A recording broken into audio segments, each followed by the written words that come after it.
Welcome to episode 210 of FBI Retired Case File Review with Jerry Williams. I'm a retired agent on a mission to show you who the FBI is and what the FBI does through my books, my blog, and my podcast case reviews with former colleagues. Today, we get to speak to retired agent Victor Hartman, who served in the FBI for 25 years, with most of his time overseeing complex white-collar crime cases. In this episode, Hartman reflects on the mindset of the white-collar crime defendant. He takes us through the three types of fraud: misappropriation of assets, corruption, and financial statement fraud. He makes the distinction of a predatory fraudster versus situational fraudster by comparing the Enron and WorldCom cases. Hartman played a leadership role in the early phases of both of these investigations.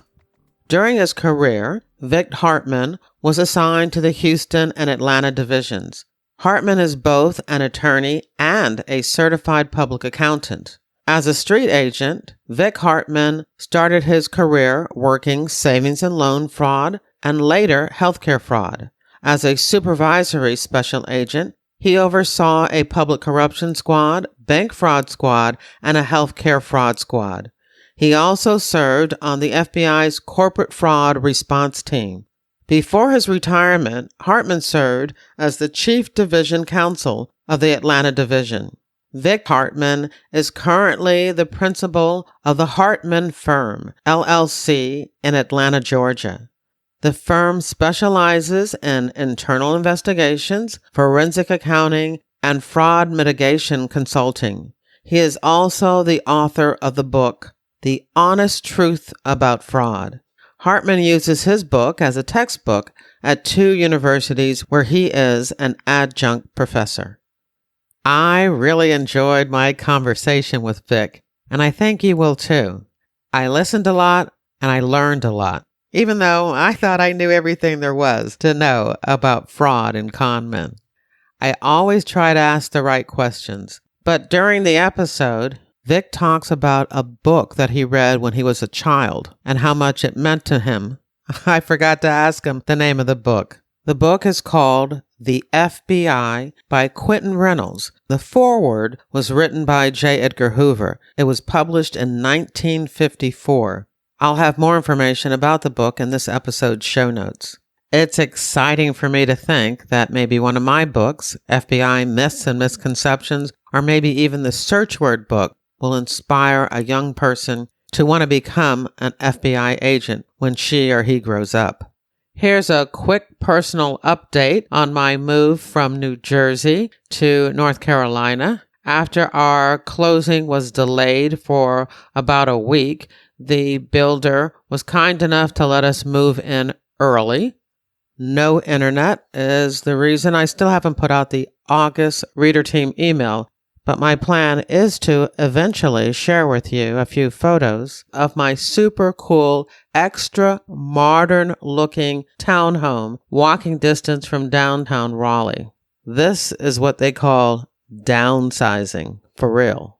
I'm going to have to go to my daughter's house to put together this episode and make sure it's posted on time because no matter what, the show must go on. For me, this last half of the year 2020, which has been a very strange one so far, is all about relocation and reinvention. But as I enter into this new adventure, it's really comforting to know that we'll still be hanging out together at least twice a month. So I want to thank you for being a loyal listener. Of course, I want to welcome new listeners and invite you to join my reader team. This podcast is all about true crime, but if you're also interested in crime fiction, once a month via my monthly email, I keep you up to date on the FBI and books, TV, and movies. When you join my reader team, you get access to my FBI reading resource, which is a colorful list of more than 50 books about the FBI written by the FBI agents who have been guests on this podcast. There's nonfiction, crime fiction, true crime, and memoir. You can join my reader team on my website or use the link in your podcast app's description of this episode. I want to thank you for your support. Now here's the show. I want to welcome my guest, Victor Hartman. Hey, Vic, how are you? Hey, doing great. Here in Atlanta, Georgia this morning. Well, great to hear from you from Atlanta. I was excited when I learned about your book because, as everybody knows who listens to this podcast, I spent most of my career working economic crime, and I am fascinated by fraud. And of course, I think I know everything there is to know. But then I got your book, The Honest Truth About Fraud. A retired FBI agent tells all, a practitioner's guide to fraud. And I have to tell you, Vic, I learned a lot. No, I appreciate that. I learned a lot in writing it, actually. Well, I'm really excited. I know today what we plan to do is more of a program, a white-collar crime, financial crime program review. But you also promised me that you're going to have lots of little case reviews and case examples to also share with us today. Yeah, to try to bring the point home, there's lots of examples. That's what makes this book unique, really. 25 years with the FBI and then 6 years on my own in academia. And what I kind of did was combine the two from what I learned, my case experiences with literature in the academic world, and came up with this book. And it's just peppered and lettered with examples. So that's the format I intend to use today, just give you lots of examples to bring the point home. Well, I'm excited. So where do you want to start? I'm kind of all over the place on this, but I'll just start tracking a little bit at the beginning here of my career through the FBI, and that I worked most of my time white-collar crime, although I'm an attorney and CPA, and 2 times with the FBI, I started working legal matters, and I was an attorney for the FBI. But most of the time, I was in Houston and then later in Atlanta, and I'm just going to give you a couple case examples from the various squads that I either investigated on or I supervised. One was a financial institution fraud squad, or what we call a bank fraud squad. And those can be embezzlement schemes from the bank or bad checks, bribery schemes, lots of different schemes that can happen in banks. Some of them are kind of mundane and dry, but some of them can be very exciting. And one of them was the case, I'll just give you a brief overview of it, but it involved the famed racehorse Aladar. Aladar was famous because he came second in the Triple Crown to the horse Affirmed, and he was insured by Lloyd's of London for $50 million. Well, the owners of the horse also owned a large bank, First City, in Houston, Texas. The bank started becoming insolvent, and the owners, they needed money quickly. So they had the horse killed so they could get insurance proceeds from Lloyd's of London to help infuse and try to make the bank insolvent. So non-traditional bank fraud case, but very fun case to be affiliated with. Another squad I worked on was public corruption squad. I think it's the most challenging violation the FBI works, actually. It's public corruption because unlike other frauds, there's often not a paper trail. There's often no evidence to tie the corruption, the corrupt link. So they're very challenging cases. One of them, my public corruption squad, and still in Houston, was against the former Secretary of State, Dan Morales. Texas and other states were trying to sue the big tobacco companies. In fact, most of these cases were successful, and they resulted in tens, if not hundreds of billions of dollars. So these are big cases and rewards. But the attorney generals would not litigate these cases themselves. They would farm them out to various boutique firms that specified in class action litigations. And this case against Dan Morales was one of them. And he knew that he had a gold mine on his hand and the ability to farm out these lucrative cases. And so he was receiving kickbacks in order to farm that out. That was on a public corruption squad. Then I also worked on a healthcare squad again, while I was in Houston and supervised the squad. Healthcare fraud, most frauds, there's a victim, and I'm sympathetic to them, but you kind of get used to working with victims and their sad stories. But I tell you, I never got more angered as an FBI agent than being responsible for healthcare fraud in Houston, Texas. And the reason being is the magnitude of it And in this case, the victim never knows the extent of how much they've been victimized. It's the American public. It's all of our tax dollars being abused. I truly believe if the Americans knew how much our healthcare system was abused by fraud, they would be up in arms. When I tell people the magnitude of the fraud, it's called the Migo effect. My eyes glaze over. In the U.S., we have a $20 trillion economy, and it's estimated that 1/5 or roughly 19% is healthcare fraud services or healthcare services and products, and 5 to 10% is believed to be fraud. And that equates to about $2 to $3 billion. Wow. I have never had a review of a healthcare fraud case on this podcast. So if there is a retired agent out there listening to this who has a great healthcare fraud case that, he or she would like to review on the show, I would love to hear from them because you make it sound really compelling. It sounds like something we need to hear more about, and I'd love to do an episode on it. Yeah, and what makes healthcare interesting is the industry is so diverse that you have hospitals, you have medical practice, durable medical equipments, and while it's all under the umbrella of healthcare fraud, they're so dynamic. They're just different skill sets and different ways that these frauds are committed. But it is very intriguing. And again, I got more angered by working and seeing the healthcare fraud loss because it's the U.S. government. It's Medicare and Medicaid. Sometimes I think they need to be indicted in these cases because they're somewhat culpable in just letting these billions of dollars go out the door.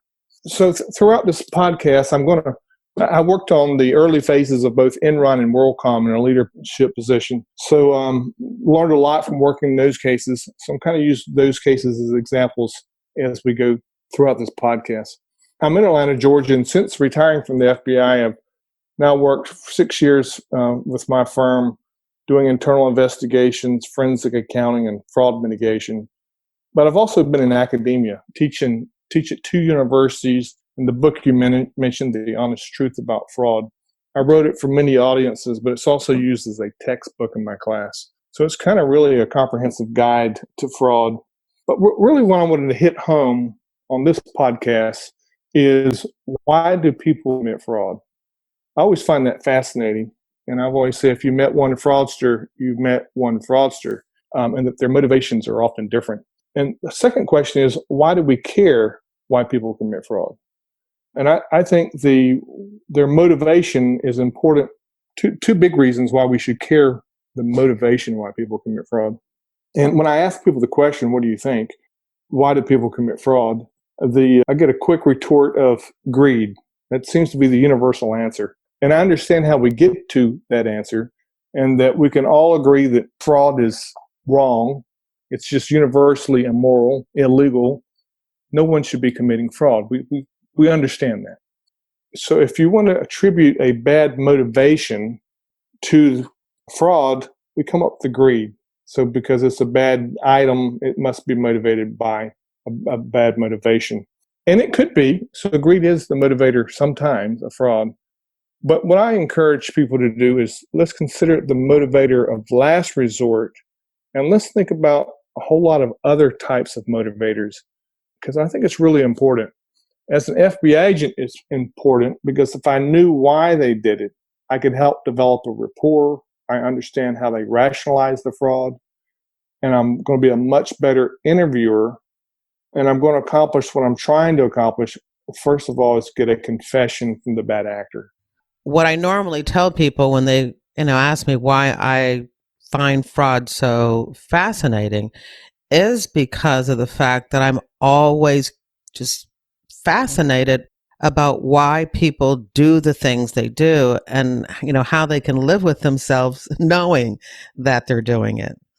Yeah, and we're going to get more into this in a little bit, but rationalization is the key. So we, as part of the human condition, cannot look in the mirror and say, I'm a cheat, I'm a thief, I defraud people, I'm a bad person. We can't have that image of ourselves. And so the way we accommodate that is a psychological process known as rationalization. And if you know that rationalization piece, it makes you a much better interviewer. And again, you can more likely to get a confession. If you take the approach that you're a no good, greedy SOB, you're probably not going to develop a rapport with the individual, and confession is highly unlikely. So the more you can develop that rapport and buy into and there's usually some legitimacy to their rationalization. So if you can kind of buy into that, you have a much better chance of getting a confession. The second reason, though, I think, why we want to know the motivation is for the internal audit function, governance, boards of directors, corporate offices. They want to prevent fraud. So as an FBI agent, the fraud had always occurred and I want to investigate it. Now my practice, a good bit is dealt with how do we prevent this? So the internal audit function usually focuses on how you commit fraud so they can develop internal controls around the mechanics, two people signing checks, reviews, audits, all these procedures to try to prevent and detect fraud.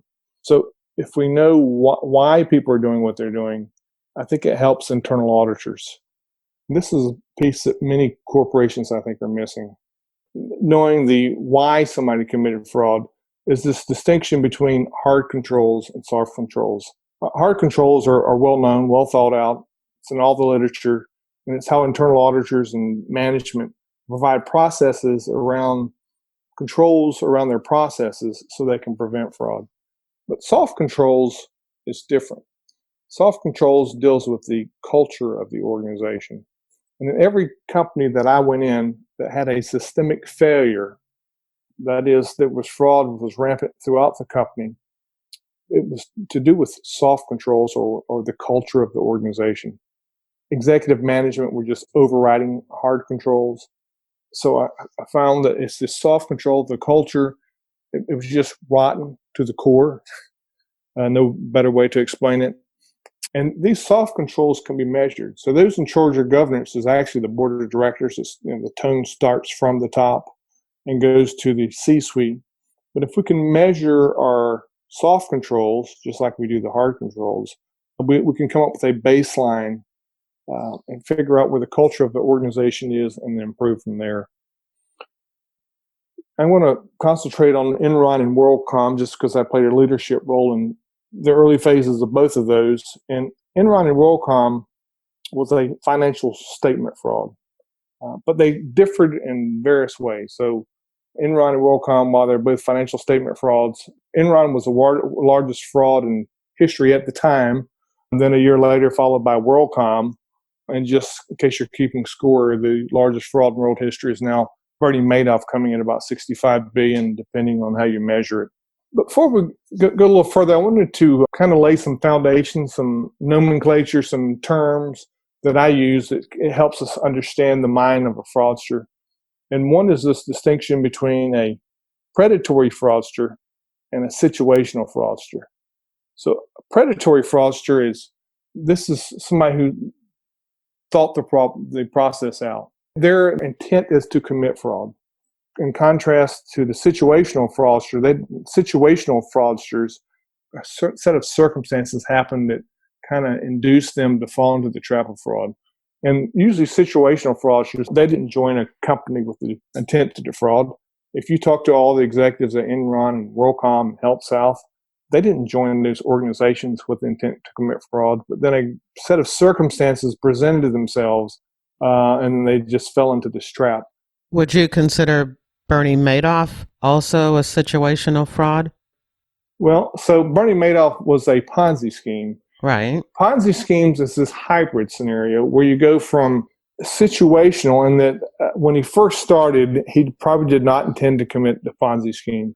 And I've worked a lot of Ponzi schemes, and it doesn't take too long until you get into this trap of when you start repaying investors' funds from other investors' funds. After a couple cycles of that, you're trapped. Right. So then you go from a situational fraudster to a predatory fraudster. Okay, that makes sense. Yeah, and that's the one case where you have some of both. But predatory fraudsters, some of the schemes that are out there now, the business email compromise, probably the number one fraud that's hitting the U.S. and worldwide. This is where you infiltrate a company with a bad email and cause them to wire transfer money to a changed bank account that goes to the fraudster. This is in the billions of dollars. But those are predatory fraudsters. They know exactly what they're doing. They have a modus operandi for doing that. They infiltrate a company and they get somebody from the purchasing department to send off a a wrongful wire transfer, or what becomes known as the Nigerian 9/11 scheme. That 9/11, because it's the code of the Nigerian criminal code, where it gets its name from. But this is that Nigerian prince that has all these millions of dollars and they want to put it in your bank account. Cyber schemes, ransomware, those are examples of predatory fraudsters. For those, soft controls are going to do nothing. It's only the hard controls that's going to cause us to be able to prevent those. But that's not really what I'm going to focus on today, Jerry. I really want to focus on the situational fraudster because they're more common. They're what's happening in corporate America. It's more of what I investigated in the FBI and even with my current clients now. Some other terms that I want to get us acquainted with. It's known as the fraud tree, the Association of Certified Fraud Examiners. Over 85,000 members worldwide. It's the leading organization for defining, training, assisting people who deal with fraud. I'm the president of the local chapter of the ACFE. But they've come up with the fraud tree. It's also known as the Occupational Fraud and Abuse Classification System, affectionately known as the fraud tree. And the fraud tree, what's nice about it is it defines, at least by category, every fraud, which is helpful for those investigating fraud or internal auditors responsible for preventing fraud. You can kind of look at where you fit on the fraud tree and can prevent or to try to develop controls around them. But there's three branches of the fraud tree, and these are distinct frauds. They're the reason why people commit them, how they commit them are vastly different. The first of the three is misappropriation of assets. There's good news and bad news here. The bad news is this is the most problematic, most frequent type of fraud. The good news is the schemes are generally lower in dollar amount. And some classic examples would be credit card abuse, travel vouchers in organizations, embezzlement schemes. When I look at small organizations and somebody thinks they have an embezzlement scheme, I can tell them right away to look at the bank account, who's writing checks, and then look at the credit card and see how they're spending them. Those are the most frequent ways of misappropriation of assets. Also had less experience working those because the FBI generally does not get involved in those. They tend to be smaller dollar amounts that local district attorneys are very capable of prosecuting. A second branch or second classification of the fraud tree is corruption and conflict of interest. These are kind of related concepts. When I was in Houston, I was a corruption supervisor, so I spent a fair amount of doing this. What we commonly think of corruption, at least in the FBI, is bribery of public officials. But it also happens in the corporate setting where you have conflict of interest. So you have a board member who's voting on a project in which he has a hidden interest in. That can be unethical, can be a conflict of interest, and often it can be criminal as well. The second branch is corruption and conflicts of interest. And there's good news, bad news there, in that actually it's an equal amount. So it happens more than misappropriation of assets, but it happens less than the third branch of the fraud tree, which is financial statement frauds. And it also has an intermittent degree of loss. So more than misappropriation of assets, but the losses are generally less than financial statement frauds. So let's talk about the third branch of the fraud tree, financial statement frauds. And much of my career with the FBI was focused on some of those because they're the more higher profile cases that really an organization like the FBI is needed to investigate just because it's resource intensive. They go on for months, commonly years. These are, again, the WorldComs, the Enrons, Health South, Tycos, all those we saw at the turn of the century, all these big corporate frauds, usually financial statement frauds.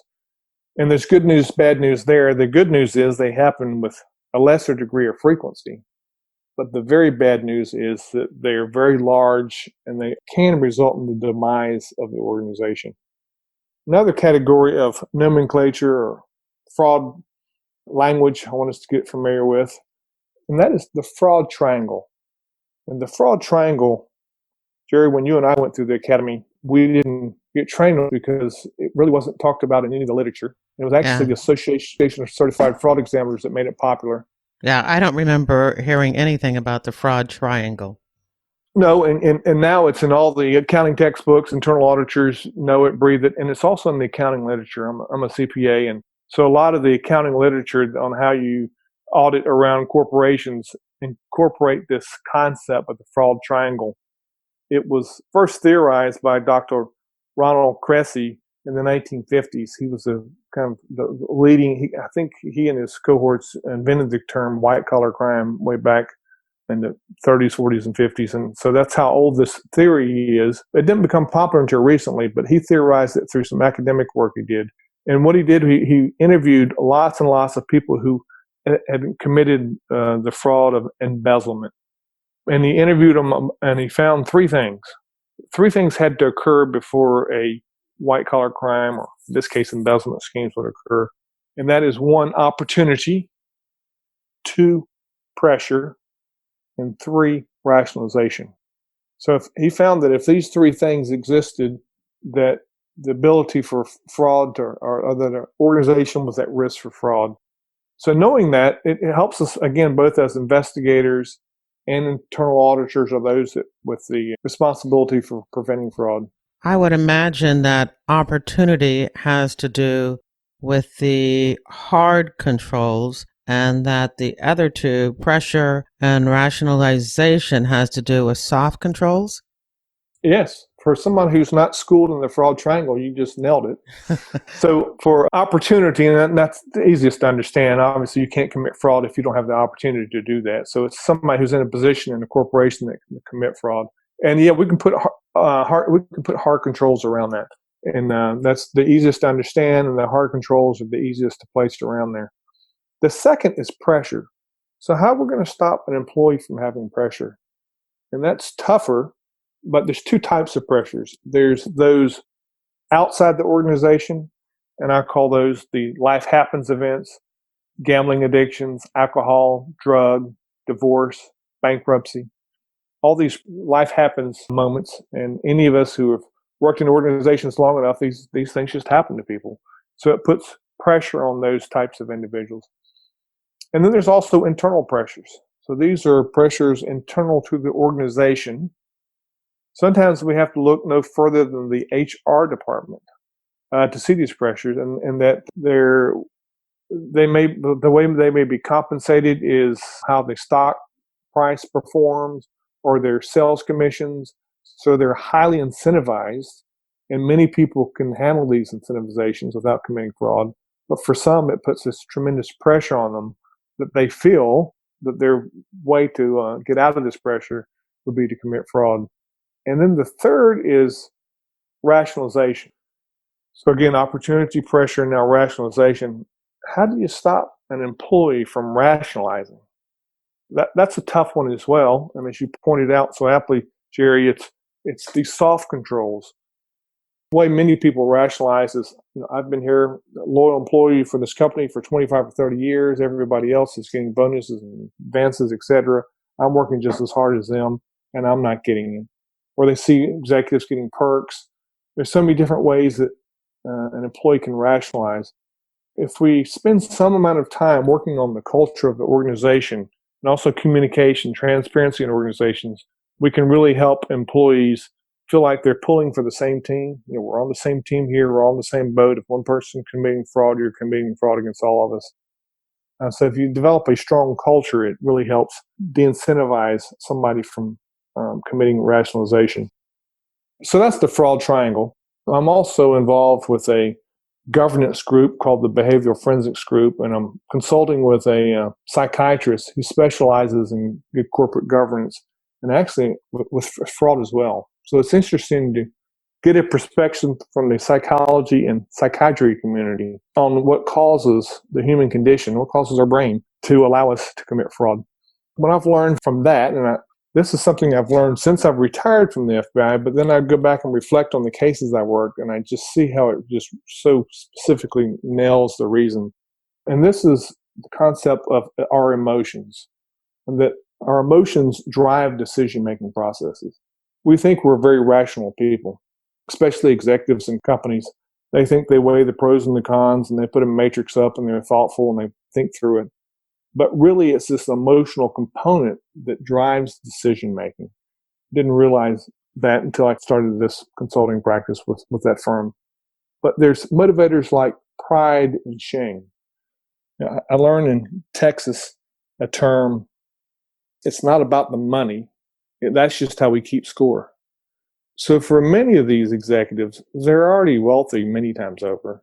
Another $5 million is going to be insignificant to them. And they're driven by other things like ego and pride and shame. And many executives, and I actually learned this from the first guy I put in jail. It's actually a good guy made a bad decision during the savings and loan crisis. But I learned it from him, but I've learned it through many of these executives. And it's those that pled out and went to trial as a cooperator, as a government witness. And you get to know them really well because you spend weeks, months, and actually years with these individuals, because that's how long these trials and investigations last. But I would ask them questions of, so in a financial statement fraud case, why did you commit financial statement fraud? And I was kind of blunt about it on the front. Why did you do this? And the first answer is, well, to make the numbers. And that's pretty obvious. That's why everybody commits financial statement fraud. It's usually revenue recognition schemes. They're trying to please Wall Street and they're doing fraud to make the numbers. That's only where you start the inquiry. So when you get to know them, and I would ask these questions over days and weeks, and as I got to know them, and ask them, why did you need to make the numbers? And the answer is, well, it's pressure from the C-suite, self-imposed pressures. They felt like they had this pressure on them to make these numbers. Not necessarily greed again, but just the pressure from the culture of the organization. And then I would ask them, well, why is the success of the organization so important to you? And it would be, again, I'm peeling the onion. I'm kind of going down to the psychology of why they're doing what they're doing. And it was, well, I was raised to be successful. My parents brought me up this way. That pressure again. Again, yeah, pressure to meet some self-imposed need of family. Another common theme is that these executives were often competitive in sports. So sports is great because it has that competitive attitude. It's when you lose control over it because of the poor culture of the organization. But you have this pressure of my parents, the culture of the organization, I want to win. So then I would ask them the next question. Well, what would happen if you were not successful? And they would say things like, I would feel like I let my colleagues down. I was a role model to those around me. Wouldn't have lived up to those parameters. I wanted to make my parents and those around me proud. So if you didn't accomplish your version of success, well, then how would that make you feel? And it would be sadness, disappointment, and shame. And so you start at the top, and then that's the end. As I'm peeling the onion, you start at the top. Why'd you fabricate the numbers? And you really find out it's a very deep psychological difference. It's much different from what you started out as. Got to make the numbers. So again, it's not always greed. It can also be other factors. And we should think about that because it makes us better investigators and better at controlling frauds and putting internal controls and developing soft controls within our organization. When I was telling you that in reading the book, I learned some things that I had never thought about. This is, what I was talking about, the whole keeping score and not necessarily the outright greed, but adding things and buying things and doing things just to give the appearance of keeping up and putting, numbers on the scoreboard. That was a different way of looking at why con men and fraudsters do what they do. Right. Andy Fastow was the CFO of Enron. And he was on the cover of CFO magazine. So a lot of these people, they're getting public recognition. They're talked about in the media. There's other types of motivation because, again, once you have these millions of dollars, you've got all the toys that you want. You're looking for other things, ego-related issues sometimes. Now, I classified basically 6 categories. I went back and reflected on all the cases I've worked, looked at the academic literature, and I've come up with motivations for fraudsters. And it's just a little skewed towards financial statement fraud because that's where I spent most of my time. But these big frauds that happen in organizations, and one of them, the most common I found, was business need. I saw this my first cases I was working as a young FBI agent during the savings and loan crisis of the late 1980s in Texas and many parts of the country when the prices of oil dropped, the price of real estate dropped, which caused savings and loans to then repossess funds, repossess properties, and start to become insolvent. And so these frauds were generally to deceive the regulators. They didn't want their bank taken over. They didn't want their S&L taken over. So there was a business need to commit internal accounting frauds to make them look insolvent when they weren't. These owners of banks, it's called a dead cat for a dead cow, is one of the terms I've heard, but they were non-performing loans. And so what one bank would do with another, the executives would get together and say, I'll buy your property from your bank and you buy my non-performing real estate from my bank and we'll make these loans. And then it looks like you take a non-performing foreclosed on property and now you bring it back to life with a new loan from a new institution. And you did all this to keep the regulators at bay. So business need, very common fraud. If I could just commit fraud for a short period of time, keep the company afloat, then I'll be safe. Another is ego. And CEOs of corporations often have big egos. That's part of the reason why they got there. That's not often a bad thing, but it's often the driver of fraud. I saw that certainly with Enron. Enron was the 7th largest company in the world. And I know you've had Mike Anderson on your podcast maybe once or twice, and he was over the Enron task force. So he's a great resource to talk about this. Yeah, it's one of my highest rated episodes. Good. Yeah, people love to hear about Enron. Yeah, so definitely pick up and listen to that. So the those in the C-suite at Enron, they were the 7th largest company in the world. So what does that mean to somebody like them? It means we got 6 to go. We're number 7th, we got 6 to go. So it's this competitive nature, it's ego. It's not about looking for the best interests of the shareholders, the employees, the others. It's just we've got to be number one at all costs.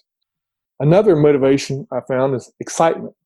So this can happen in the financial service industry, stockbrokers, taking risks with other people's money that aren't consistent with their risk profile. And if you win, then it's a win-win situation. And if you lose, well, the poor victims, they have the excitement. Not necessarily about the money. It's kind of like a gambling addict who it's not necessarily about all the money. It's about the process, the excitement of it. Another motivation I found, and this is known as a concept of parity, and that is, this is the mid-level manager or other lower employee, and they think that they're being cheated. They see the people above them in the corporate rank, and they think that they've put in their dues and they should be rewarded accordingly.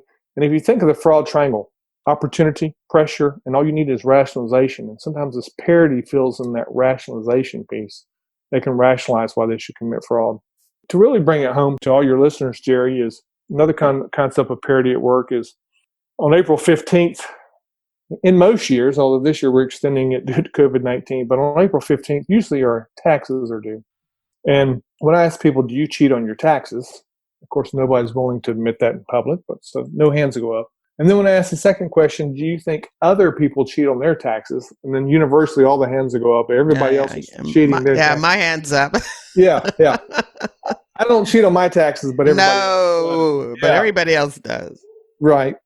So shouldn't we cheat on our taxes then? Because actually, we're not cheating. We're just breaking even. If everybody's cheating on their taxes, why should I subsidize them?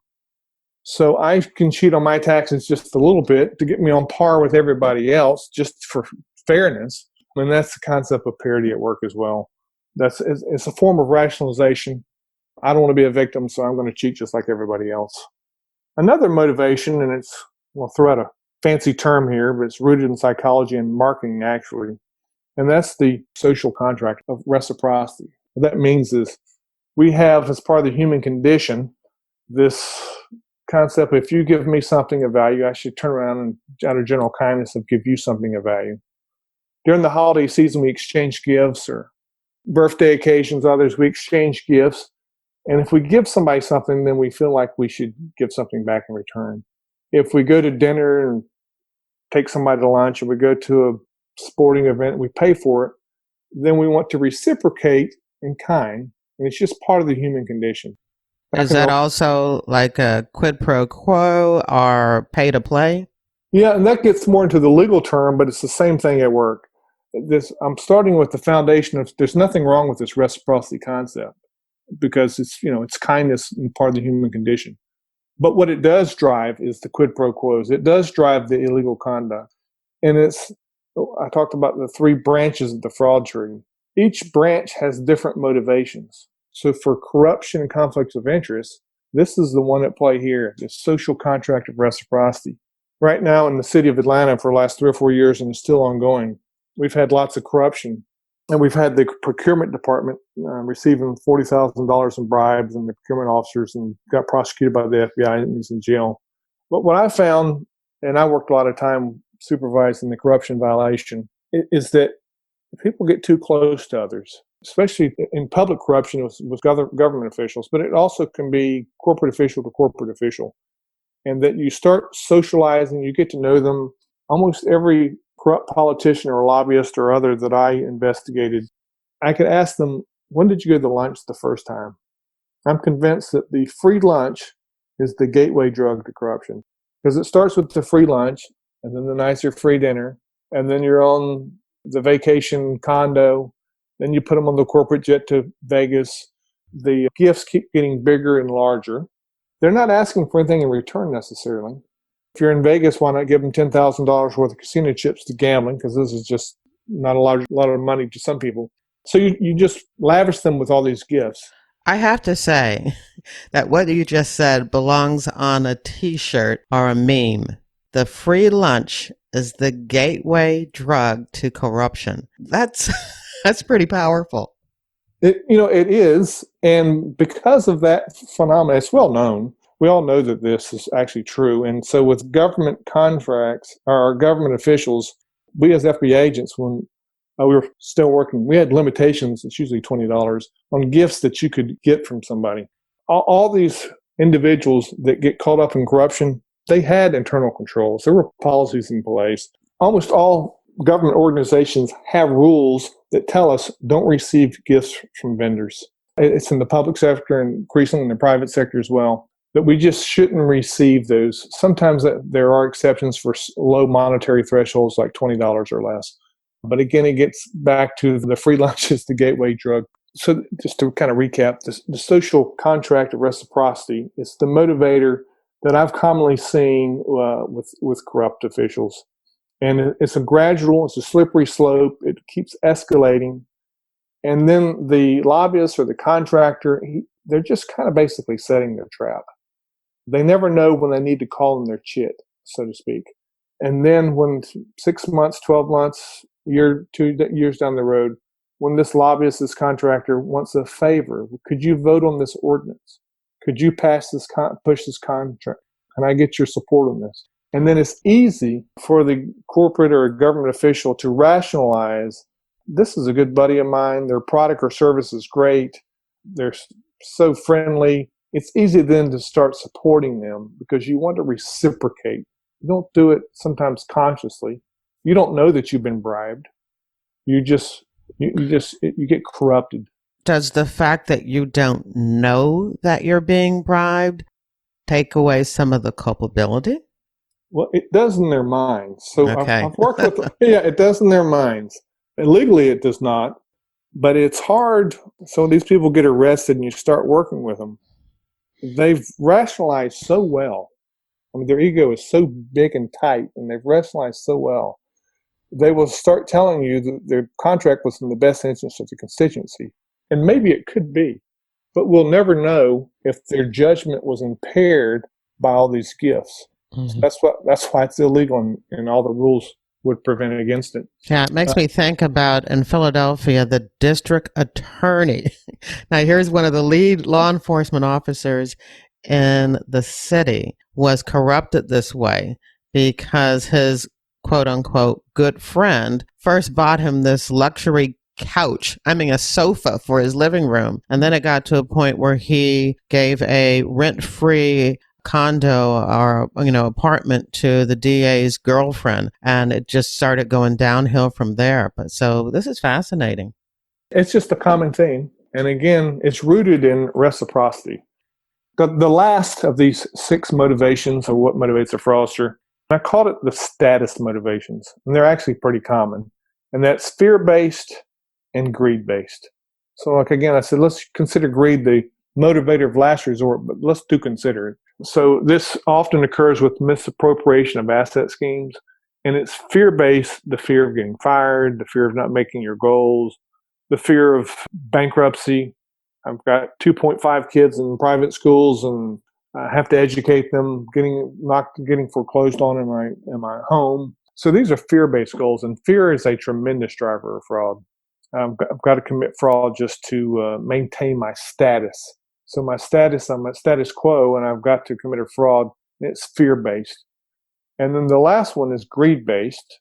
That is, my house isn't big enough, my car is not nice enough, my kids aren't going to the nice enough schools, I don't have the right wardrobe. So that's just greed-based, where they don't have enough money to sustain the lifestyle that they envision. Those are some of the, just reflecting back on my career and in the academic literature, I've kind of put it into those categories of looking at motivators and not always focusing on greed.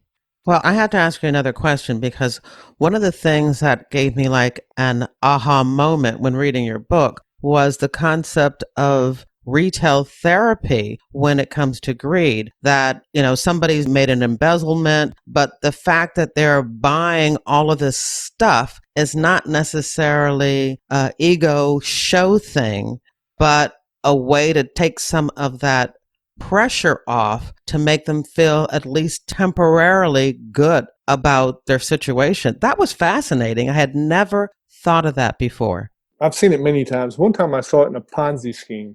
In Ponzi schemes, I tell you, the Ponzi operator, they're spending all their money lavishly. You think they're living the life of Raleigh. They're not. They're extremely stressful. Life has become miserable for them.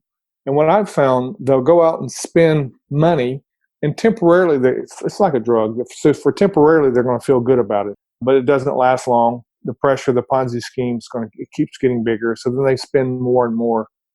Conducted a search warrant on one lady who was committing a $60 million Ponzi scheme, which by today's standards is pretty small. Ponzi schemes usually are much larger than that. But this was in the mid-90s, and it was an appreciable $60 million Ponzi scheme. But we did a search warrant on her home, and in her closet was hundreds and hundreds of boxes from Neiman Marcus of shoes that she'd never worn. All the tags were still on them. So when I walked in that closet and saw that, I'm thinking, it's just my thought of psychology. She would walk into the store, buy these shoes, it made her feel good from all the stress, but it was temporary in nature, and kept having to buy more to feel good about herself. And from the outside, it looks like greed, and it's kind of like a greed base, but it's really just their way of coping with the stress of the fraud they're under. Yeah, that's fascinating. I can see that now. And I don't think it was a concept that I was aware of. It doesn't excuse anything, but it is still, pretty fascinating just to think about. For instance, you can almost relate that to somebody who is having financial problems. And even though they can't afford to even pay their mortgage, they're going out and, buying stuff and going on vacations anyway, to at least temporarily relieve some of that emotional devastation they're going through. Let me kind of switch topics here a little bit, but give you this back to this concept of predatory versus situational fraudster. Because I got to understand the players and the motivations of many of those at Enron and WorldCom, I thought I'd just kind of break up that dichotomy and tell you what was going on at Enron and WorldCom, kind of from a psychological perspective.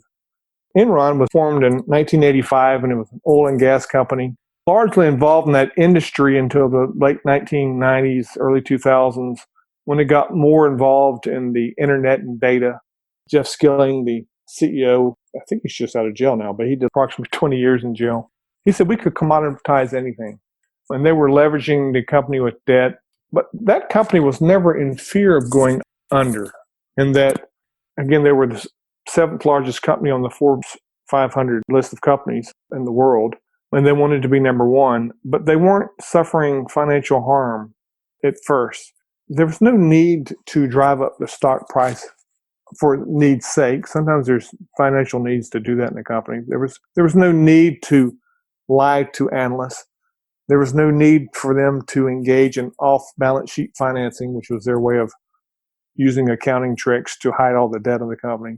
They were predatory in nature. They were trying to drive that stock price up for the sake of driving the stock price up out of ego and pride and those other motivators. So they were predatory in nature. It wasn't a situation that presented itself where they had to commit fraud. They were committing fraud for fraud's sake to drive up the stock. WorldCom, though, in contrast, was very much of a situational fraud. It was a tech company. In the late 1990s, the tech boom was taking off. Jerry, you and I can remember pagers. We thought that was high technology. Hey, you get a page, you could stop off the side of the road and talk on a payphone and call back to the office, and that was high tech. But you can remember those days. Yes, I do. We thought we were cooking with oil then. Mm-hmm. But with WorldCom, pagers were still in effect, but the internet kicked in. So there's internet and faxes and all this data that was starting to become important. And that data had to cross a phone line at that time. And they thought, because of the tech boom, that the data growth, the tech growth was going to grow 8-fold a year. And that was their fatal flaw. Their market forecast was growing 8-fold a year. And so they went to the phone companies. It used to be the phone companies got split up through antitrust reasons and the small baby bells. And so they went to all these companies and leasing phone lines for their anticipated growth in the billions of dollars. So they had leases that were fixed in nature for the next several years, expecting this internet and data growth to grow 8-fold a year. Problem is, it didn't go 8-fold a year. So now, for the first time, they had expenses that were exceeding revenues. And this is a situational fraud. They had a fork in the road. They could report bad numbers, or they could make up fake numbers. So in the third quarter of 2000, this is where ethics and culture and governance all comes into play when they're making these decisions. They decided to fake the numbers. And they did it for 7 consecutive quarters. One dichotomy between Enron and WorldCom. Enron was extremely complicated, multifaceted, multi-defendant, multi-transactional, multi-years, which made that amazingly complex, lengthy investigation. WorldCom, although by sheer numbers, which are much bigger fraud, it's very easy to understand. I mean, they just cooked the books. The technical thing they did was they credited the expenses and they debited balance sheet accounts. The net effect being the income statement was rosier than it would have been, and the balance sheet was stronger than it would have been. First quarter, they're hoping for things to turn around. They did it the second quarter, and then they did it for 7 consecutive quarters. So that was a situational fraud. We had one point in time where somebody made a decision to report bad numbers and not the correct numbers. So soft controls, these were made at the highest levels of the organization. Bernie Evers, Scott Sullivan, the CEO and CFO, they made this decision. So where was the board? Why was this poor decision made from a situational fraud? One last concept I like to throw out, what I've called is the slippery slope. And I saw this with a lot of financial statement fraud issues. This is where the CEO, they've got bad numbers coming up. They don't want to report them. The CSO has an all hands on deck with the accounting department, the finance department. It says, we're about to report bad numbers. Can we do one last look at the numbers, one review, making sure we're right? Are we accurate? Do we have all our judgments right? Are we doing everything appropriately? And he says, I want you to be mindful. There's something called Sarbanes-Oxley, and I want you to we don't want to do anything inappropriate. We just want to scrub the numbers and see if we can come up with good numbers. So they meet back in the next day or two, and sure enough, somebody's found that through an accounting judgment, they can make a change, and there was an error or two that they found. And the CEO praises the accountant who found that, and they're able to make their numbers that quarter, and everything's great. Then the second quarter, it comes up, and same thing happens. We can't make our numbers. Same thing out. Let's go back and scrub the numbers. Let's don't do anything inappropriate, but let's come back and scrub the numbers. And sure enough, somebody's come back and is praised by the CEO, and they've met their numbers again. And then this happens quarter after quarter. And it's a slippery slope. And there's 2 things that's gone wrong here. The CEO's given bad leadership. One is the CEO only asks for numbers that favor the company. He doesn't ask for the reverse numbers, the numbers that could be harmful for the company. So he's already tainted the review by the finance and accounting folks. Is to look for positive numbers. And then the second, he rewards this conduct. So when they come back with these positive numbers, they're rewarded publicly and maybe financially. And so it's a slippery slope. The first quarter, they're a little aggressive on judgments and accounting. And in the second quarter, they're more aggressive. And when you're 3 or 4 quarters, 5 quarters down the road, it's turned from bad judgment to just out and out fraud. And then you're sitting there scratching your head, how did we get here? It's a slippery slope that when you're making decisions, you have to have your standards and just stick to them. I'll leave you with one comment or one story when I was working the Enron case, and then I'm glad to take any questions from you, Jerry. But when I was in the Enron building, it's a 50-story building. I was in charge of looking for the documents. We had 3 review teams, one looking for digital forensics, one looking for documents, so I was over, and one the interview team. And all of these 3 teams would get together in the evenings and discover what we found. And we quickly went from not sure if there was fraud here to uncovering there was fraud everywhere we looked.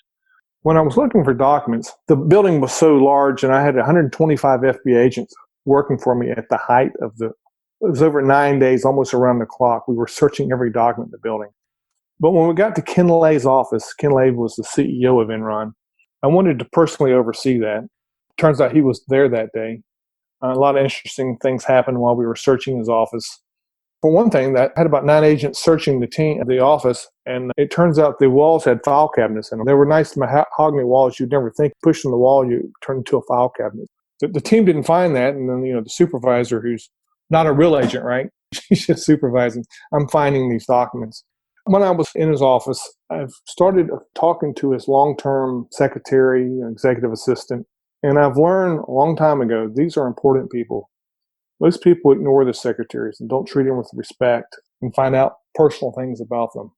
But right away, I was developing rapport with her and finding out things about her. We were in front of his desk, Ken Lay's desk, and he had this crystal cube on top of his desk. They also had 2 chairs in front of his desk. So when people came to visit him, they would have to overlook this cube, and this cube had the Enron's corporate values on it. He set it there, saying that we're the model of excellency, of ethics, and it sat right there on his desk. And of course, the whole company was riddled with fraud and unethical behavior. But I'm speaking to the long-term secretary, and she picks it up. This was kind of early on in the investigation, too. We're just doing a search. And there's no reason to believe that Ken Lay was even involved at this point, at least that I knew of. And she picks up this cube, and as she's picking it up, she's reading the 4 corporate values of Enron. And she said respect, she turned the cube, and integrity, she turned the cube, communications, she turned the cube, and then their 4th one, excellence. And she put the cube down and said, Mr. Hartman, I don't think we lived up to those values. And that kind of sent chills down my spine because I thought she was telling me lots of things. I mean, usually this long-term executive kind of knows where all the bones are buried. And I thought she was telling me a lot more than just they didn't meet their corporate values. Now, I've learned these secretaries will know about the CEO's affairs with other women, inappropriate behavior. I'm not saying anything is the case with Ken Lay, but that type of person often knows those things. And that she had certainly a feel for whether they were living up to their ethical values. And what I've learned from working these major frauds where they're systemic throughout the organization, and it's just getting back to this concept of how do we measure and think about culture. 3 questions I ask my clients when I'm advising them for the C-suite or boards is, what's the tone from the top? What's the mood in the middle? And what's the buzz at the bottom? And are they in cultural harmony? And I think if you answer those and think about it that way, for these systemic frauds, if you think about them that way and answer those questions and measure your culture, you'll figure out what shape you're in and may be able to prevent a lot of these large corporate calamities. I have a number of podcasts that I enjoy listening to. One called Pretend Radio about frauds and con men. And the other one is called Swindled. And it's also about cons and frauds and things like that. So you really get to hear from the bad guy side, the perpetrator side, what they did and how they did it. And, it's a very magazine-like presentation. And I think it's fascinating for people who enjoy those podcasts like I enjoy them to get an understanding of the culture and the foundation of why fraud occurs, why corruption occurs.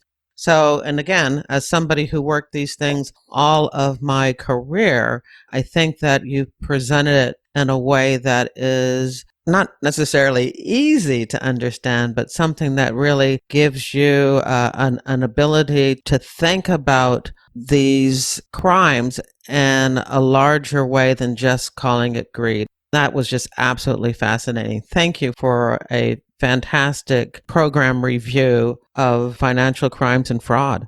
Well, Jerry, thank you for having me. I really enjoyed it. Well, before we go, I'd love to ask you my standard question of when you joined the FBI and why you joined the FBI, especially somebody who had both a law degree and their CPA. You could have gone anywhere. Well, I always wanted to be an FBI agent. When I was in like the fifth grade, I read a book about the FBI. And I tell you, ever since that time, I always wanted to be an FBI agent. And I went to law school for the purpose of setting out the age requirement. I started out as a poli-sci major because that interests me. But then I said I need to have a skill set in case I don't get into the FBI. So I better major in accounting so I can actually have a skill set and earn a living. And then I went to law school. But I tell you, a lot of things motivated me to do that. And when I was president of the accounting club at my university, I had an FBI agent come and speak. That really motivated me. This book, though, I read in fifth grade, I tell you, that's really got me motivated to do that. And I remember reading that book. And then like 30 years later, I was in the FBI supervisor's office, and there sat a copy of that book. Somebody had given it to him when he transferred from one field division to another. And I said, that book means so much to me. What's the chances of you letting me have that? He says, no way in hell. But the internet was just becoming popular, and I found a copy of it. And so now I have a copy. So that's my story of just being influenced by a book and a confluence of events over the years. And I always stayed on track and got into the FBI as soon as I could. Well, just think about it. Maybe there's somebody listening to this episode who's going to go out and pick up a copy of your book, The Honest Truth About Fraud, A Retired FBI Agent Tells All, A Practitioner's Guide to Fraud, and decide that they want to become an FBI agent, and your book becomes their motivation to get into the FBI and work these types of investigations. Wouldn't that be wonderful? That would be awesome if I could influence others. And I talk to so many people about becoming agents, and I'm welcome calls. I've done it all throughout my career, and I still get calls about somebody who wants to be an agent, and I talk them through it. You know, a great part of being a retired agent is being a quasi, FBI recruiter. And, when you see a good candidate or, somebody who's interested, being able to reach out and mentor them. I mean, I know I enjoy that too. Awesome. Now, you did mention briefly at the beginning about what you're doing now.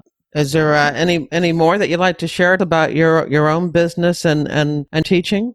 Yes, there's life after the FBI, and I'm working harder than ever. I think when you bill by the hour, it puts a different perspective on how you bill. But I'm working constantly, often through the weekends, and I'm doing three major areas: internal investigations. Some government entity or corporate entity wants an independent look at some issue, so internal investigations. Forensic accounting. Sometimes I take cases in the legal capacity where I'm the attorney, and sometimes I take it where I'm the forensic accountant working for an attorney. Do some whistleblower work as well. So I have several successful whistleblower cases. And then what I enjoy doing the most is really fraud mitigation consulting, where I do fraud workshops, use my book as the platform for that. And then lastly, I'm teaching at 2 universities. And I like this government experience, FBI experience with academia, and I can see the latest literature and really, I think, provide value to my clients. What's the name of your firm? The Hartman firm. Very good. I will put a link to your firm's website in the show notes for this episode. So if anybody is in the Atlanta area or, nearby and would like your services, they can check that out. Sure. All right. So at the very end of my episodes, I like to make sure that I give my guest the last word. So what would you like to say? I'll just put a plug in for the FBI. Anybody thinking of a career with the FBI, I thought I was only going to do it for a few years and go be a prosecutor, and I just got hooked. Every day was exciting. One day you're interviewing a drug dealer out of the gutter. and the next day you're interviewing a senator, and sometimes it's the same case. So it's always exciting. You don't know what the next day is going to bring. And the camaraderie among FBI agents, I mean, anybody would do anything across the country without even knowing them. So it's a great organization to be a member of. So I guess I would just promote that. Consider that as a career path. And that's the end of the interview. At jerrywilliams.com, you'll find a photo of Vic Hartman. There are links to articles about the Enron and WorldCom investigations. There's more information about that 1954 FBI book that inspired Vic to become an agent. And of course, there's a link to where you can purchase his book, The Honest Truth About Fraud, A Retired Agent Tells All, A Practitioner's Guide to Fraud. I hope you enjoyed the episode and that you'll share it with your friends, family, and associates. If they're not sure how to listen to a podcast, have them read the post on my website, How to Listen to a Podcast. And don't forget to subscribe to FBI Retired Case File Review on Apple Podcasts, Google Podcasts, Spotify, or your favorite podcast app. I would also love it if you checked out the link for my books in your podcast app's description of this episode. My nonfiction books, FBI Myths and Misconceptions, a manual for armchair detectives, which goes through 20 cliches and misconceptions about the FBI in books, TV, and movies. And then there's the companion book, FBI Word Search Puzzles, Fun for Armchair Detectives. My FBI Philadelphia Corruption Squad crime series features flawed female FBI agent Carrie Wheeler in Pay to Play and Greedy Givers. All of my books are available wherever books are sold as ebooks, print books, and audiobooks. If you've already picked up copies of my books, please consider leaving a review. Reviews help readers find good books. Thank you for listening to the very end, and I hope you come back again for another episode of FBI Retired Case File Review with Jerry Williams. Thank you.